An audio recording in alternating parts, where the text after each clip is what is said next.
사람의 입의 열매로 말미암아 폭력에 족하며 그 손이 행하는 대로 자기가 받느니라. 아멘. 오늘 이 본문의 말씀은 인과응보의 말을 우리에게 말씀해 주고 있습니다. 인과응보. 모든 결과는 원인으로부터 시작됩니다. 그러니까 본성에서든지 우리가 죽어서 내세든지 성도가 하나님 앞에서 받게 되는 모든 것도 우리가 그대로 심은 대로 그대로 우리가 받는다. 이런 사실을 우리는 꼭 알 필요가 있습니다. 어떤 결과든지 하나님 앞에서는 우연한 사건은 없다라는 것을 여러분 기억해야 됩니다. 여러분들에게 갑자기 어떤 일을 당하든지 여러분의 삶은 하나님의 계획에 분명한 뜻이 있다라는 것을 우리는 믿고 살아가야 하는 것입니다. 그렇지 않으면 오늘 우리는 이 험악한 세상에서 엄청난 시련을 겪으며 정말 그 시련 가운데 낭망하며 슬픔에 잠길 때가 많은 것입니다. 그러므로 하나님께서 나에게 걸어가는 그 길은 반드시 어떤 뜻이 있다는 것을 기억하고 하나님은 바른 길로 우리를 선한 길로 인도하신다는 사실을 믿고 우연의 사건은 없다는 것을 우리는 아셔야 됩니다. 우리가 원인에서 비롯된 것이고 이러한 하나님의 보응은 영원히 불변하시는 철칙임을 우리는 알아야 됩니다. 그러므로 누구든지 좋은 결과를 기대하는 자는 그만한 원인을 여러분들이 삶에서 그대로 제공해야 할 것입니다. 이제 그 원인에 대해서 우리가 몇 가지로 살펴보고자 합니다. 첫째로 유의해야 할 언어 사용이 있습니다. 우리의 언어가 복된 언어가 되어야 한다 이 말입니다. 마태복음 12장 36절에서 37절에 보면 내가 너희에게 이르노니 사람이 무슨 무익한 말을 하든지 심판의 날에 이에 대하여 신문을 받으리니 네 말로 의롭다함을 받고 네 말로 정죄함을 받으리라.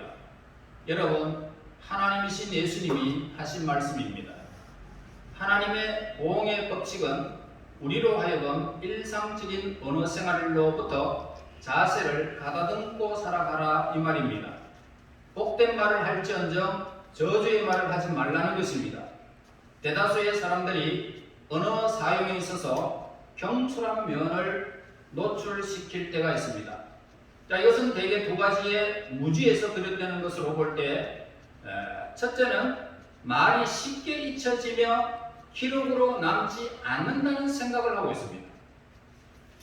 언제 내가 그런 말을 했느냐 이런 사람들도 있습니다. 그러니까 우리의 말은 사라진다라고 생각하기 때문에 내 말을 조심히 하지 아니하고 가려하지 아니하고 그냥 내가 생각하는 대로 나오는 사람들, 위험한 것입니다. 그래서 이것은 대부분의 사람들이 의식적 혹은 무의식적으로 동조하는 것입니다만 성도인 오늘 우리는 이에 동의할 수 없어야 하는 것입니다.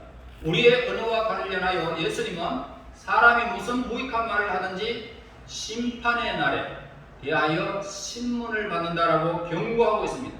우리가 의미 없이 내뱉는 말일지라도 그것은 모두 하나님께서 기억하신다는 이 사실을 염두에 두고 우리의 말을 가려서 하라는 이 사실을 성경에서 예수님이 우리에게 가르쳐 주고 있습니다.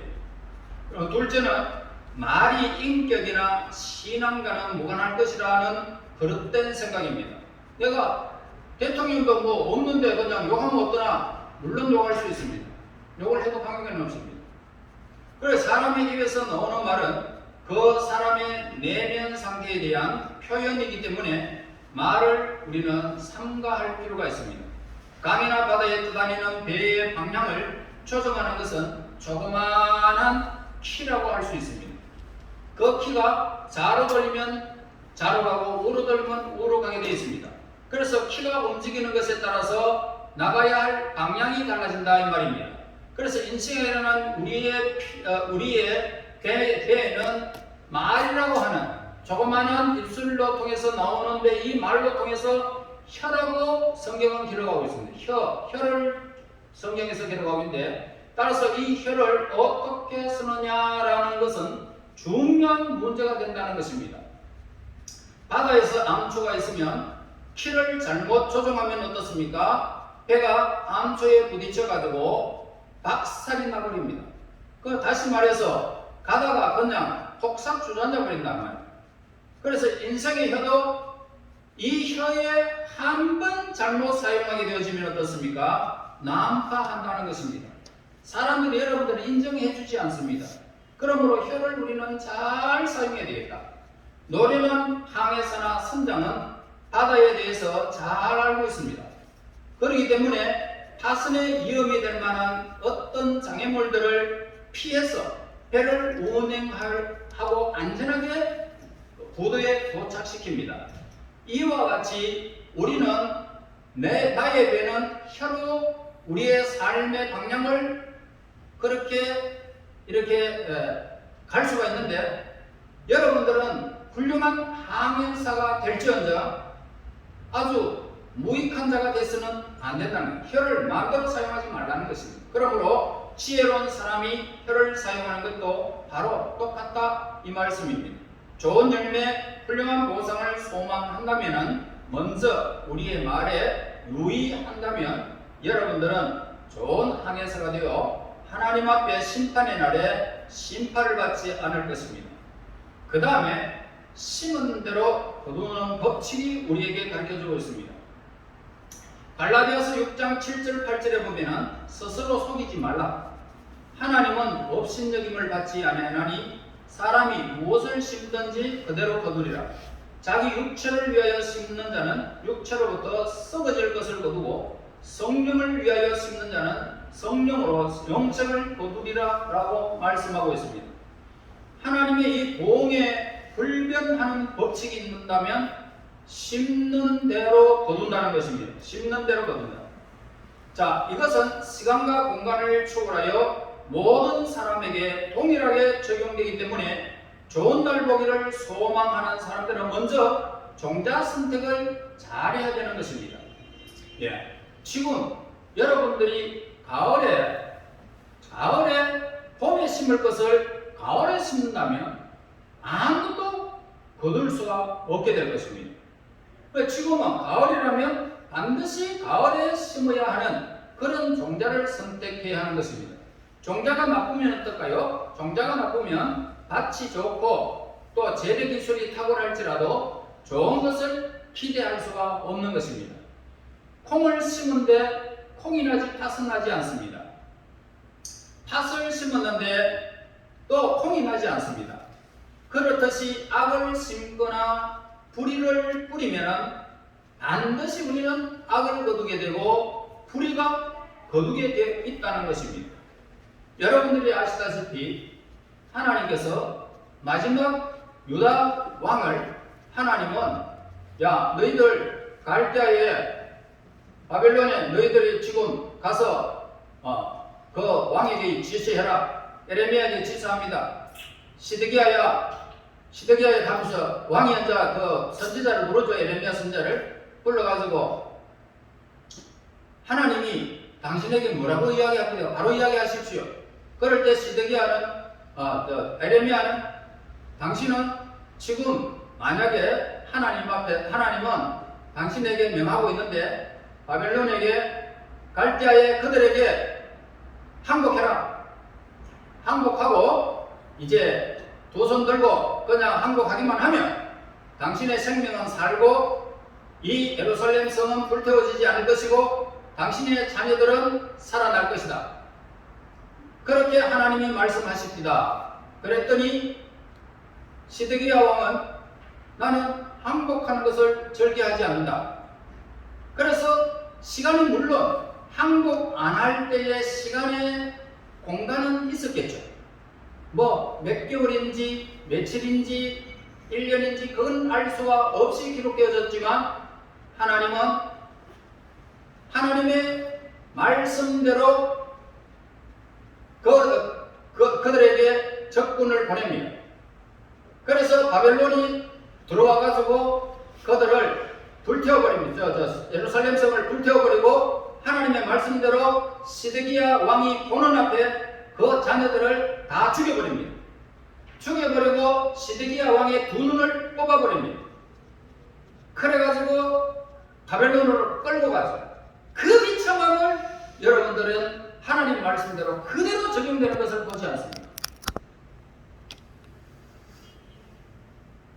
이러한 사실들을 우리에게 말씀하는데도 여러분들은 괜찮겠지라고 하면서 악을 심는 자들이 있습니다.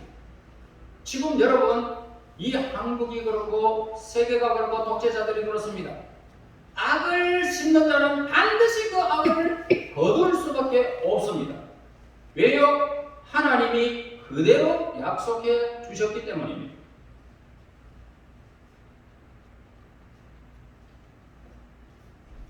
그러므로 이 세상에는 열심히 심는 사람들이 많이 있습니다.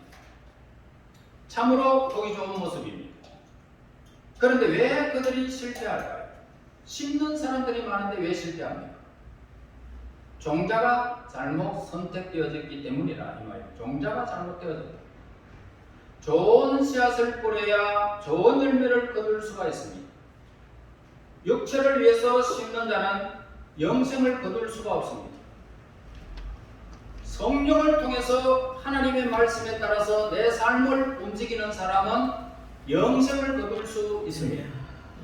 분명히 하나님의 말씀은 그대로 우리 하나님의 사람들뿐만 아니라 인생에게 적용되어질 것입니다.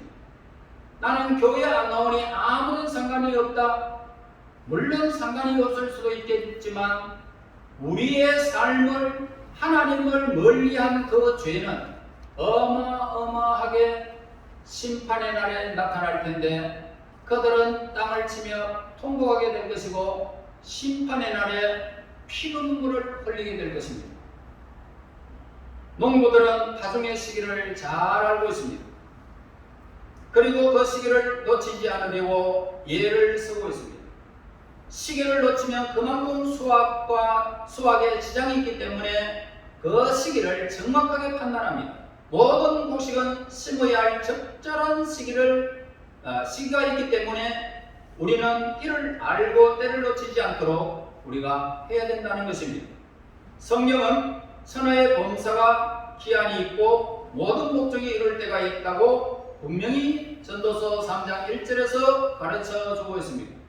내일도 시간은 얼마든지 있을 것이다 라고 기대는 무지의 소치라는 사실을 기억해야 됩니다. 중요한 것은 내가 지금 이 순간 오늘을 내가 살아가는 이 현재의 내 삶이라는 사실을 기억해야 됩니다. 지금이 굉장히 중요하다는 것입니다.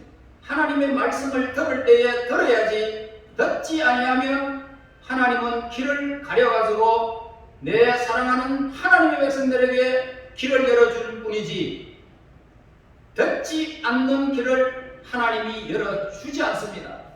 그래서 하나님의 영광을 하나님의 백성들에게 줄 것이지 다른 사람들에게는 주지 않는다라고 약속하고 있습니다.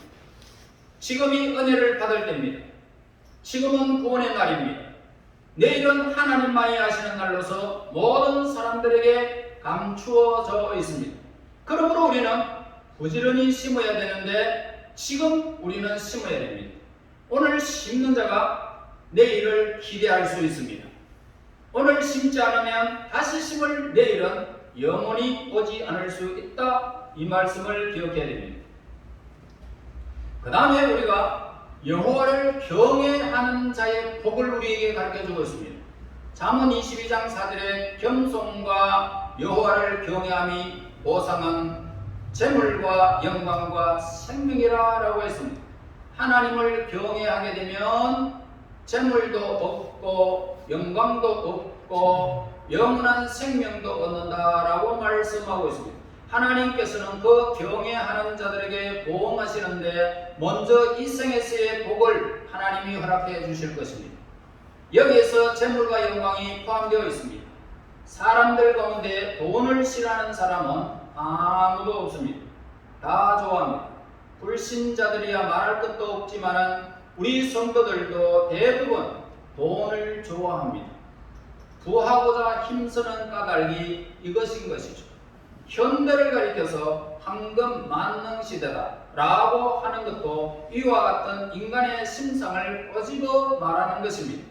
돈이면 모든 것이 가능하다라는 그릇된 생각들이 지배적으로 오늘 우리 사회와 우리의 그 육체적으로 지배를 하고 있습니다. 그래서 비정상적인 방법으로 부를 축적하려는 시도가 곳곳에서 행해지기도 하는 것입니다. 우리 성도들은 이런 생활 태도를 버려야 된다. 일확천금을 누리는 어리석은 생각을 버려야 될 것입니다. 하나님을 경외하는 사람들에게는 이미 모든 이 땅에서 육체의 강건함과 뿐만 아니라 우리에게 필요한 물질도 모든 자녀들의 본성도 우리 하나님께서 약속해 주시고 언약해 주셨습니다. 뿐만 아니라 영생을 약속해 주셨습니다.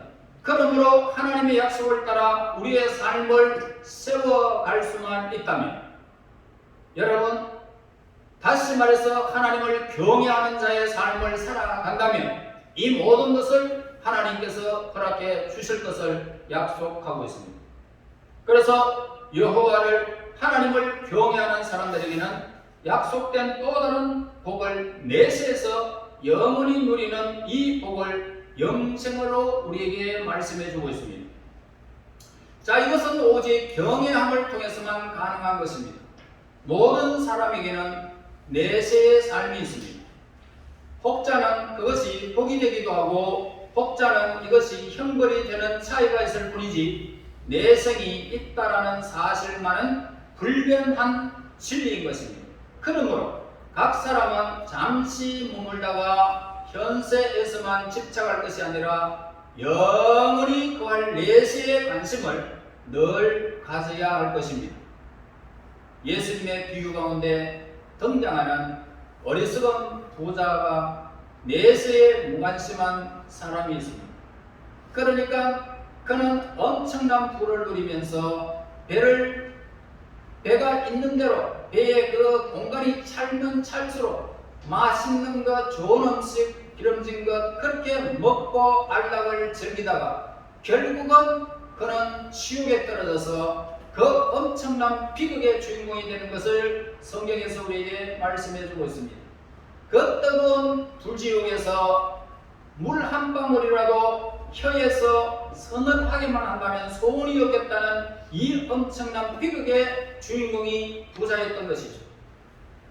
자, 이런 미련한 이런 어리석은 자가 되지 말아야 할 것입니다. 이 생은 내세를 위해서 준비할 수 있는 유일한 기회이기 때문에 이를 놓치거나 허비함이 없어야 할 것입니다. 자, 우리는 하나님의 보응이라는 최종 평가를 피할 수 없는 어느 누구도 인생은 피할 수가 없습니다. 경건한 사람이든 불경건한 사람이든 모두가 하나님 앞에 서야 하고 하나님이 내리시는 그런 보응을 반드시 심은 대로 거두게 될 것입니다. 우리는 하나님의 이 보응이 우리의 기대와 소망이 넘치는 약속이 될지언정 어리석고 무익한 책망받는 종이 되지 않도록 우리는 우리의 입술을, 우리의 믿음을, 우리의 말씀의 모든 굳게 서서 하나님을 경외하며 살아가야 할 것입니다.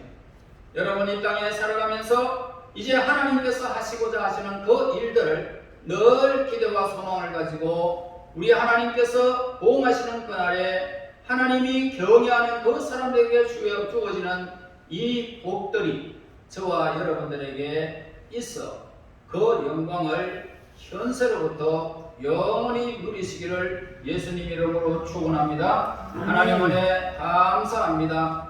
날마다 우리들을 사랑하셔서 하나님의 귀한 말씀을 늘 허락하신 하나님께 영광을 돌립니다. 우리 하나님 오늘 이 땅에 살아가면서 유의해야 할 우리의 언어를 아름답게 우리 하나님 사용할 수 있도록 도와주시고 심은 대로 거두는 이 법칙 아래 우리 하나님 좋은 종자를 심어 하나님 앞에 많은 열매를 맺어 하나님께 영광이 되게 하여 주시고 하나님을 경외하는 자에게 주시는 이 보상을 우리가 누리게 도우시되 재물과 영광과 생명으로 우리에게 허락하여 주시옵소서. 이제 믿음의 주여 또 온전케 하시는 하나님 앞에서 우리의 삶이 있도록 도와주시옵소서. 우리가 하나님의 거룩을 잃지 않게 하여 주시옵소서. 우리의 길 되시는 예수님 이름으로 기도드리옵나이다. 아멘. 아멘.